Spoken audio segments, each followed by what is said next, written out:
So, welcome back once again sa ating munting channel. So, ngayon ay bibigyan na naman natin ng reaction video ang part 49 ng EDC. So, grabe guys, no? Pagkatapos ng bagyo, ito na naman yung bagyong pampakilig ang ating masaksihan ngayon.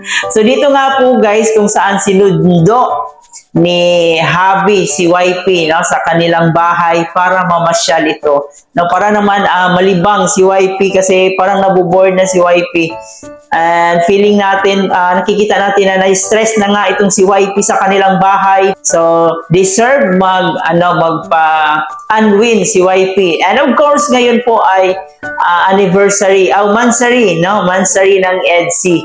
Grabe. So, 10 months na po ang EDC guys, and malapit na rin po itong mag 1 year, no? This coming December po, magwa 1 year ang ating EDC. So kaya naman ngayon ay ating bibigyan ng reaction video ang part 49 ng EDC. So dito nga po guys, no, marami ang mixed emotions po ang nangyari dito kasi yun nga po, masamang balita kasi napahinto or pinahinto muna ni Kalinga Prab yung pagpagawa ng bahay ni Beyonce kasi nga po parang kinapos na po ng budget, no, kasi sobrang laki din naman kasi ng bahay ni Beyonce. And ayun, parang pinapahinto muna ni Kalinga Prab for 2 weeks lang naman, no, kasi nag-iipon sila ng pera. And huwag kayong mag-alala mga ka-EDC kasi tuloy-tuloy po yan at hindi po pwedeng hindi matuloy kasi ang daming nagmamahal kay Beyonce, no? So may nakikita lang tayong mga comments sa comment section na yun nga po, napaluha sila, yung iba nalungkot sila kasi nga po dito sa nangyari. Pero kahit ganun pa man, sabi nga ni Kalinga Prab, maliit na bagay lang po yan. So there's nothing na maging malungkot tayo, no? So, ngayon, dito tayo sa pampagood vibes at pampakilig ng ating EDC. Pero bago tayo magpatuloy, baka meron pa sa inyo hindi nakapag-subscribe sa ating munting channel. Huwag kalimutan i-hit ang ating subscribe button. Isama niyo rin po ang notification bell para every time mag-upload po tayo ng panibagong reaction video, updated po kayo. At higit sa lahat, huwag natin kalimutan palaging suportahan ang pinakaama ng Kalingap, si Kuya Bal Santos Matubang, si Ate Edna Vlog, si Kalinga Prab, at syempre si Jack Matubang. Suportahan din po natin ang ating Keyboys, Kalinga Partners, at ang ating mga charity vloggers sa Pilipinas. So, let's go guys! Huwag na natin patagalin pa. Handa na ba kayong kiligin? Tara, let's go guys. So, tingnan niyo po yung picture na yan, no? Di ba? Napaka-simple dyan ni Beyonce, pero grabe, lumilitaw talaga yung ganda niya dyan, no? Yung damit niya, pang boyish yung dating niya, yung damit niya, no? Pero grabe, sobrang ganda niya.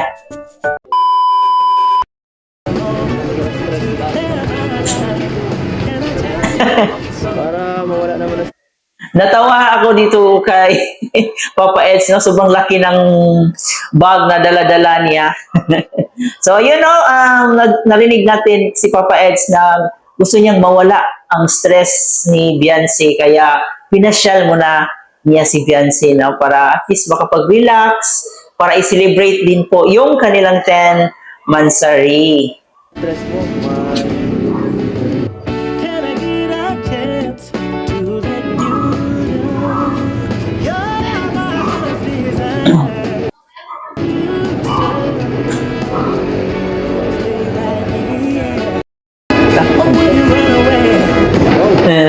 Napakasimple lang dyan ni Beyonce, parang hindi talaga pinaghandaan. Nakapang t-shirt lang, naka-short, yung buhok naman hindi nakatali ng maayos. Napakasimple, napakasimpleng babae, pero grabe, napaka-elegante, napakaganda. ano dito First time ko dito. Dinadaanan natin ito. Araw-araw dinadaanan. Boss, gandang araw po. Shout out po. Shout out. Team Kalingap. Shout out po. Team Kalingap. May swimming pool pa bro. Pwede mag-swimming pool kuya? Alam po. Parang isda lang naman dyan. Ito na. Dito lang tayo kung mag-date. Pahinga ka muna. Alam kong na-stress na itong mga nakarang Ay, grabe, oh. Napaka-concern ni Habi dyan. Nga naman, sino ba namang hindi mai-stress sa bagyong Christine, guys, no? Yung ibang mga kababayan natin talagang grabe ang dinulot ni Christine. Kawawa talaga ng ating mga kababayan. Yung iba talagang lubog yung bahay nila sa baha. Yung iba, walang makain. Yung iba, walang tubig. Saka po pala, Happy Mansari ulit. Happy Mansari.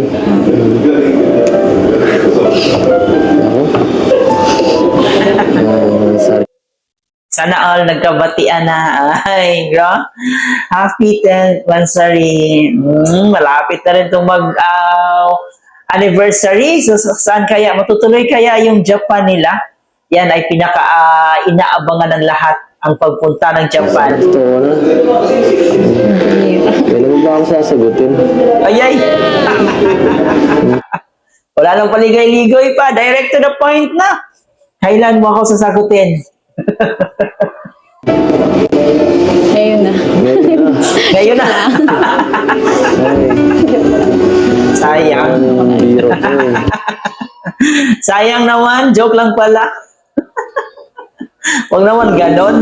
Kailan ba? Wala bang ano dyan? Wala bang time frame? Kaya mo pong maghintay. Maghihintay. Ang tagal pa. Habang buhay. Ayan dapat, di ba? Pag seryoso ko sa isang tao, at kung mahal mo yung tao, marunong ko talaga maghintay. No? Anong year pa ba si Beyonce ngayon? Kung pagbabasihan natin ang pagtapos niya ng college, so nasa 5 to 6 years pa, di ba? So dapat talaga, Papa Eds, habaan mo yung pasensya mo, no? Habaan mo yung pag-aantay mo. Wala ka bang tiwala sa akin? Okay. Hindi naman sa ganun, sa walang tiwala, guys, no? Pero dapat isaalang-alang yung pag-aaral, di ba? Kaya nga, sobrang saya ni Beyonce na ma-vlog ni Kalinga Proud dahil nga po, no, para makapagtapos sa kanyang pag-aaral. Yung love life, nandyan lang naman yan. Anytime, pwede yang i-insert sa buhay mo. Pero sa ngayon kasi talagang, siguro kung ako din si Beyonce, siyempre, unahin ko talaga yung future ko, di ba? Ganun dapat, no? Kung marunong naman maghintay si Papa Ed, so, ayun, mas mabuti, no? Tingnan nyo yung mata ni Papa Ed, so, parang, bagong gupit ata si Papa Ed ngayon dito, no? Parang fresh siya tingnan. Si Beyonce naman, napaka-simple niya tingnan, pero grabe, hindi talaga mawawala-wala yung ganda. Napaka-perfect ng kanyang mukha. Di ba? Kung napapansin nyo guys, di ba mataas yung ano niya, neck? No? Parang nakita nyo ba yung mga Italian model? Di ba? Halos mga matataas yung lieg. Parang si Beyonce. No? Pang model yung dating.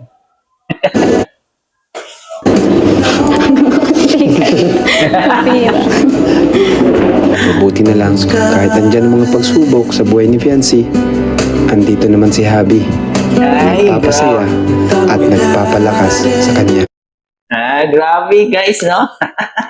Nga naman, kahit anong pang problema ang dumating sa buhay nyo, kung may inspirasyon ka, may pa rin, may tawag dito, may dahilan ka pa rin na ngumiti, no? Kahit anong pagsubok po yan na dumating sa buhay natin, kung may isang taong nagpapasaya sa atin, talagang wala. Mawawala yung mga problema natin, no? Ibang level pag inspired talaga, kahit anong problema pa yan. Malalampasan at malalampasan niya. Grabe yung pinsalang nangyari sa lugar natin at sa iba pa. Pero, Oo nga po. nga pala, Sobrang nag-alala din ako sa mga kapatid ko po. kumusta kumusta kayo sa Okay naman. Mabuti po at hindi man po pinasok pa yung baga namin. Yung bahay ng Kung dati po, grabe po yung yung kahit po yung yung tubig dagat dagat. Ano po kami, naglilikas po kami yung nag-uulan. Sobrang nag-alala ako sa'yo nung magbagyo, ha? Hindi ka man lang nagparamdam. Di ako makatulog nun. Totoo? Nagparalag na lang ako nun. Nagtanong ka naman, nag-update ka lang. Pero, bakit di ka nag-evacuate? Bakit si YP yung mag-a-update? Dapat ikaw yung nag-a-update. Baliktad naman to si Papa Eds. Dapat ikaw yung nag-a-update. Di ba guys? No? Dapat si Papa Eds yung nag-a-update. No, Biancy, kamusta ka na dyan? Ano nang kalagayan niyo? Ganon. No? Ang delikado. Susunod, magsabi ka. Kasi nag-aalala ako. Parang tumataba ata si Papa Eds ngayon. Papansin ko parang tumataba siya ng konti or siguro bagong gupit lang siya. Napansin niyo ba? Para sa'yo. May pamilya rin naman po kayo dapat asikasuhin. Pamilya. Pamilya ka na namin.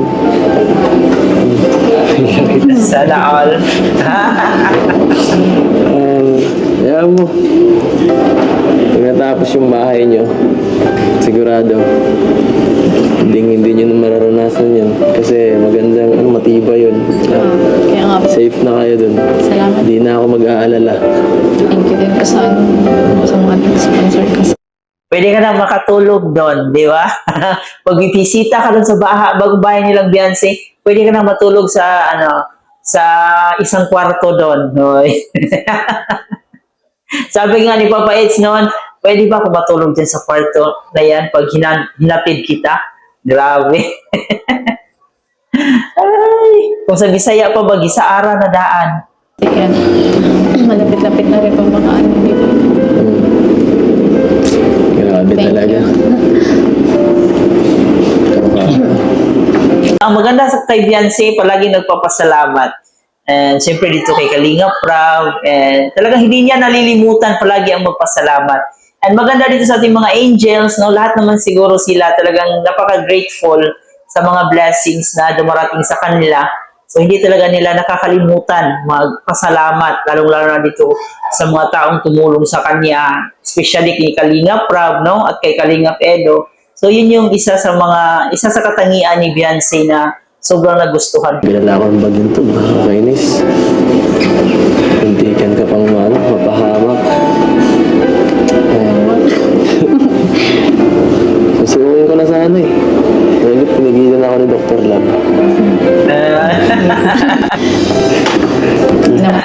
Bakit nagpapigil ka pa, Papa Eds? Okay lang. Ay, nako. Bakit naman? Ano hindi kailangan? May pamilya rin naman po kayong dapat pagtuunan ng pansin.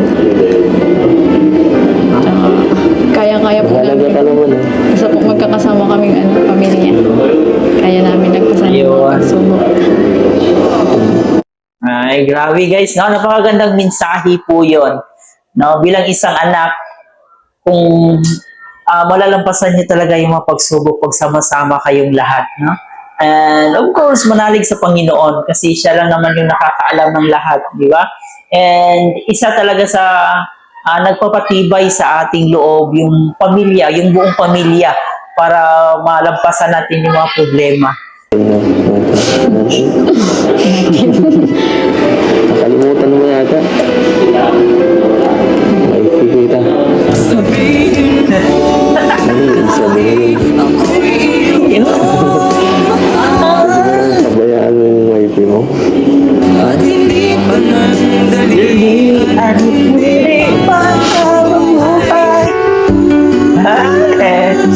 Ang ganda ng smile Ang ganda ng smile Ay, so yun lang yung natin, isa sa pinaka-wish natin na magkatuluyan itong dalawa na to. Parang wala na tayong masabi dito.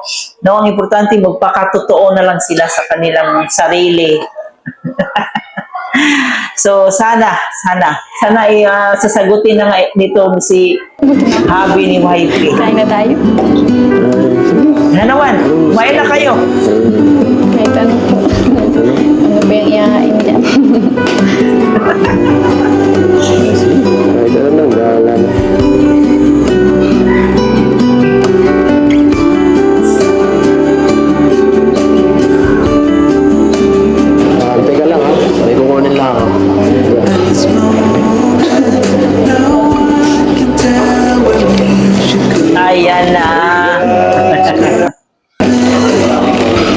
May pa-cake. Lemon syrup. Thank you po. Ay, may cake na. Grabe. Grabe na. Si Mark Moram.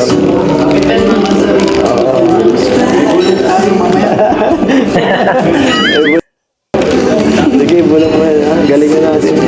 Ay, salamat po, kuya. Salamat. Pero salamat po sa sponsor. Thank you po. Daming cake. Ating ano. Grabe, may nandun po na kayo. Thank Pwede you. ba namang mawalan?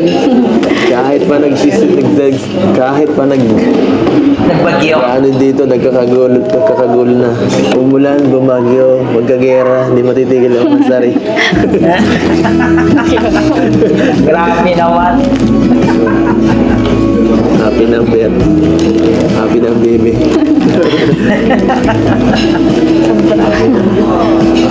Ay, sarap. Tingnan ang mga laman ito. Mamaya na lang po. Magkain na po muna tayo. Sige. Para alam naman siya mo dyan. Gutom ka na yata eh. Kanina ka pa. Namamayat ka. Namamayat ka na talaga. Kaya thank you. Nakikita ko na talaga ano mo. Nagpa-sexy lang, no? Parang nagpa-sexy lang naman. Para sa iyo yan, Habi. Para sa iyo talaga yan, yung pagpa-sexy ni wifey. Char. Ay, alam mo mga ka-EDC dyan, kinikilig na naman kayo dito sa part 49. Thank you po dito. Ang ganda. Ganda oh. Fresh na fresh yung flower. Harapan ng pag-alay. Wala. Ha? Puro ka lang bola. Totoo nga eh. Ang ganda po talaga. Gilid ko lang muna to. Para yung pagkain natin ay ay lagay. So, dito lang nagtatapos ang ating reaction video sa part 49, guys, no? Kung gusto niyo namang panoorin ang buo ang video na to, huwag niyong kalimutan bisitahin sa YouTube channel ni Kalinga Prab. Sa mga hindi pa nakapanood at sa mga hindi pa na-inform na may part 49 na po, ayan, kung gusto niyong kiligin, tumawa, huwag niyong kaligtaan ang EDC, part 49 po. So, yun nga po, mixed emotions po ang nangyari dito sa part 49, no?